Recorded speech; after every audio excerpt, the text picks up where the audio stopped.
আজকের রেসিপি মটর পোলাও। আশা করি আপনারা ফ্রাইড রাইস, বিরিয়ানি ও বিভিন্ন ধরনের পোলাও এর আগে খেয়ে থাকবেন, কিন্তু একবার এই মটর পোলাওটি বানান, এটি যেমন টেস্টি হয় তেমন খেতেও হয় দুর্দান্ত। আর ছোটো থেকে বড় সকলে খেতে খুবই পছন্দ করবে। এটা যে কোনো নিরামিষ, পনির, এমনকি চিকেনের সাথেও অপূর্ব লাগবে। সামনে পয়লা বৈশাখ উপলক্ষে আপনারা অবশ্যই এই মটর পোলাওটি ট্রাই করুন। এটি তৈরি করার জন্য আমি প্রথমে একটা বাটি নিয়ে নিয়েছি আর নিয়ে নিচ্ছি বাসমতি চাল। আমি এক বাটি বাসমতি চাল নিয়েছি।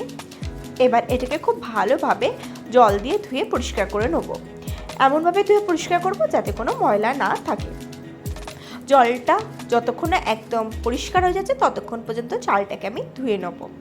আপনি যদি আমার চ্যানেলে নতুন হয়ে থাকেন তাহলে আমার চ্যানেলটি সাবস্ক্রাইব করার অনুরোধ রইল, আর পাশে থাকা বেল আইকনটি অবশ্যই প্রেস করে দেবেন, তাহলে আমার ভিডিও সর্বপ্রথম নোটিফিকেশন পেয়ে যাবেন। এবার এটাকে জল দিয়ে ঢাকনা চাপা দিয়ে সাইডে রেখে দেবো।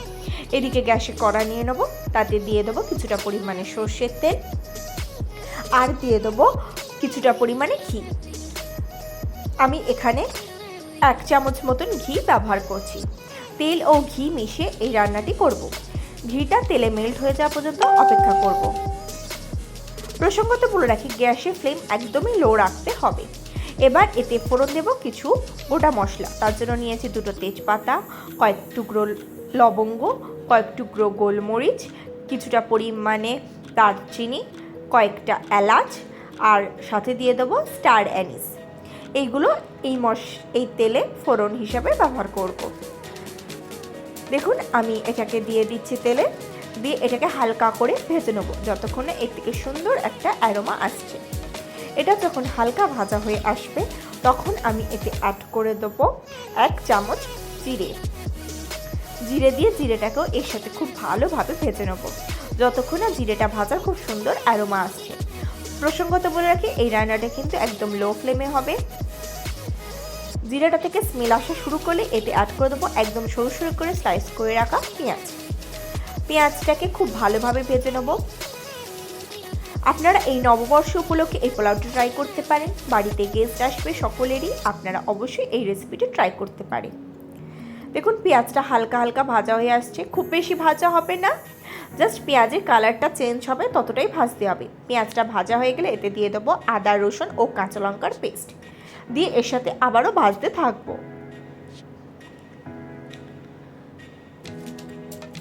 দেখুন খুব সুন্দরভাবে আমি মশলাটাকে ভেজে নিচ্ছি। মশলাটা ভাজা হয়ে গেলে এতে আমি দিয়ে দেবো ডুমো ডুমো করে কেটে রাখা আলু। দেখুন আলুটাকে দিয়ে দিচ্ছি, দিয়ে আলুটাকেও এই মশলার সাথে ভাজতে থাকবো। আমার চ্যানেলে ফ্রাইড রাইস রেসিপি ও আরও বিভিন্ন ধরনের রাইসের রেসিপি রয়েছে, তার লিঙ্ক আমি ডেসক্রিপশনে দিয়ে দেবো। আপনারা চাইলে সেই রেসিপিগুলোও ট্রাই করতে পারেন। আমার চ্যানেলে কোকোনাট রেসিপি ও রাইসেরও রেসিপি রয়েছে, আপনারা চাইলে সেই ভিডিওগুলোও দেখতে পারেন। আমি সবগুলোর লিঙ্ক ডেসক্রিপশনে দিয়ে দেবো। ভাজা হয়ে গেলে আলুটা 2-3 মিনিট আমি এতে অ্যাড করে দেবো মটরশুঁটি দিয়ে মটরশুঁটিটাকেও এর সাথে খুব ভালোভাবে ভাজতে থাকবো। মটরশুঁটি কীভাবে দীর্ঘদিন ফ্রোজেন করে রাখবেন বা সংরক্ষণ করে রাখতে পারেন তার রেসিপি আমার চ্যানেলে রয়েছে, আমি ডেসক্রিপশানে দিয়ে দেবো, আপনারা চাইলে সেই ভিডিও দেখতে পারেন। এবার এতে 2টো শুকনো লঙ্কা দিয়ে দিলাম, দিয়ে এর সাথে ভাজতে থাকবো। খুব সহজে ইজিলি তৈরি হয়েছে আর খেতে হয় দুর্দান্ত। এবার দিয়ে দেবো কয়েকটা স্লাইস করে রাখা টমেটো। একটা মিডিয়াম সাইজের টমেটোকে আমি স্লাইস করে রেখেছিলাম, সেই টমেটোটা এতে দিয়ে দেবো, দিয়ে এর সাথে ভাজতে থাকবো। টমেটোটাকে একদম স্ম্যাশ করে দেবো না, টমেটোটা হালকা গোটা গোটাই থাকবে, শুধু সিদ্ধ হয়ে যাবে। দেখুন টমেটোটাও আমি এর সাথে ভাজতে থাকছি।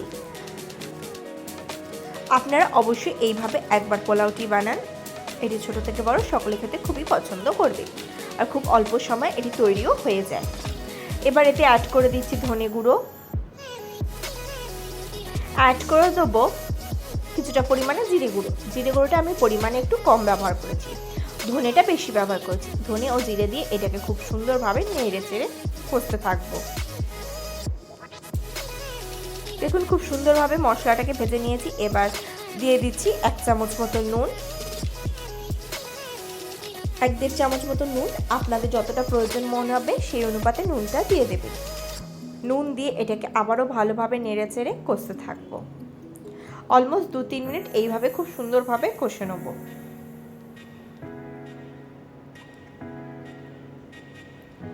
দেখুন 2-3 মিনিট খুব ভালোভাবে আমি কষে নিয়েছি। 2-3 মিনিট কষে নেওয়ার পর এতে আমি অ্যাড করে দেবো ফ্যাটানো টক দই। আমি এখানে 3 থেকে 4 চামচ মতন ফ্যাটানো টক দই ব্যবহার করব। ফ্যাটানো টক দইটাকে এর সাথে খুব ভালোভাবে আমি মিশিয়ে নেব। দেখুন ফ্যাটানো টক দই আমি মশলার সাথে খুব ভালোভাবে মিশিয়ে নিচ্ছি।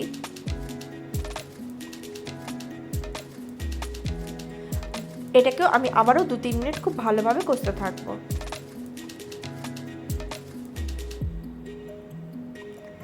দেখুন আমি খুব ভালোভাবে কষে নিচ্ছি।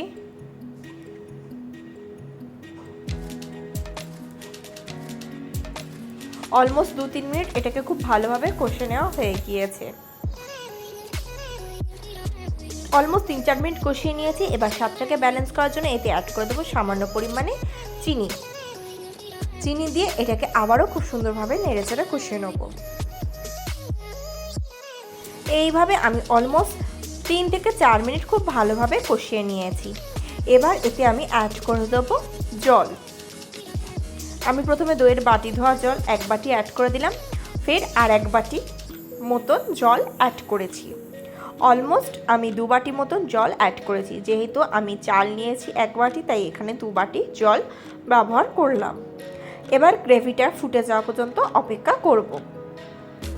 দেখুন গ্রেভিটা ফুটে গিয়েছে। গ্রেভিটা যখন এরকম ফুটে যাবে তখন আমি এতে অ্যাড করে দেবো 2টো কাঁচা লঙ্কা। 2টো কাঁচা লঙ্কা দিয়ে দেবো। এবার অ্যাড করে দেবো আগে যে চালটা ভিজিয়ে রেখেছিলাম, সেই চালটা জল ছেঁকে নিয়েছি, সেই চালটা এতে দিয়ে দিচ্ছি। চালটা দিয়ে চালটাকে এর সাথে খুব ভালোভাবে আমি মিশিয়ে দেবো। দেখুন খুব সুন্দরভাবে ভালোভাবে আমি এটাকে মিশিয়ে দিয়েছি।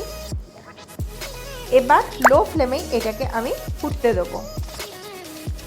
দেখুন এটা ফুটে গিয়েছে। এটা যখন ফুটে যাবে একটু খুন্তি দিয়ে চালিয়ে দেবো।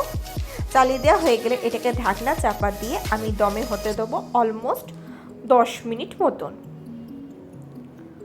অলমোস্ট 8 মিনিট মতন হয়ে গেছে। আমি ঢাকনা সরিয়ে নিচ্ছি। দেখুন কত সুন্দর সমস্ত কিছু সিদ্ধ হয়ে এসছে। আর কিছুক্ষণ এটি সিদ্ধ হবে। এই পর্যায়ে আমি এতে অ্যাড করে দেবো গরম মশলা, দিয়ে দেবো মরিচ গুঁড়ো, আর দিয়ে দেবো কিছুটা পরিমাণে ঘি। দিয়ে এটাকে আলগা হাতে একদম ধীরে ধীরে আস্তে আস্তে এটাকে মিশিয়ে দেবো এর সাথে। জল অলমোস্ট সমস্ত অ্যাবজর্ব হয়ে গেছে। বাদবাকি আর 3 থেকে 4 মিনিট এটাকে দমে রাখলে এটা পুরোপুরি রেডি হয়ে যাবে। দেখুন আমি আলগা হাতে সমস্ত মশলাগুলোকে মিশিয়ে দিচ্ছি। খুব সাবধানতার সাথে এটা করতে হবে যাতে কোনো চাল বা ভাত ভেঙে না যায়। দেখুন আমি খুব আলগা হাতে আস্তে আস্তে এটাকে মিশাচ্ছি।